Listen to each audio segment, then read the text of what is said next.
मध्य प्रदेश के मुख्यमंत्री शिवराज सिंह चौहान एक तरफ गरीबों के लिए रैन बसेरे की सुविधा दुरुस्त करने के निर्देश दे रहे हैं, वहीं अधिकारियों की लापरवाही के कारण गरीब ठंड में भी रात सड़क के किनारे गुजारने को मजबूर है। इसका कारण है रैन बसेरे की खस्ता हालत। रैन बसेरे में लगे बिस्तरों पर मैली चादर बिछाई गई है, शौचालयों के दरवाजे खुले हैं, साफ सफाई के भी कुछ खास इंतजाम नहीं है। रैन बसेरे की हालत सरकारी दावों की पोल खोल रही है। मध्य प्रदेश की भाजपा सरकार भले ही गरीबों को आसरा देने के लिए रैन बसेरे में अनेकों प्रकार की सुविधा देने के लिए अपनी बात दमखम से रख रही है, लेकिन कहीं ना कहीं रैन बसेरों की हालत बहुत ज़्यादा ख़राब है और कहीं कहीं रैन बसेरों की ये स्थिति है कि वहाँ पर जो निवास करने आ रहे हैं उनके लिए जो टॉयलेट का निर्माण किया गया है उनके गेट तक भी ठीक नहीं है।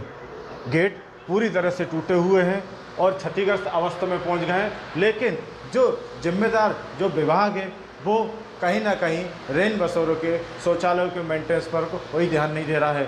हम इस समय इटारसी के रैन बसेरे में खड़े हुए हैं। ये रैन बसेरा ठीक रेलवे स्टेशन के सामने बना हुआ है और इस रैन बसेरे के शौचालय की ये हालत है कि पूरी तरह से गंदगी में तब्दील हो गया है और कहीं ना कहीं क्षतिग्रस्त भी अवस्था में पहुंच गया है।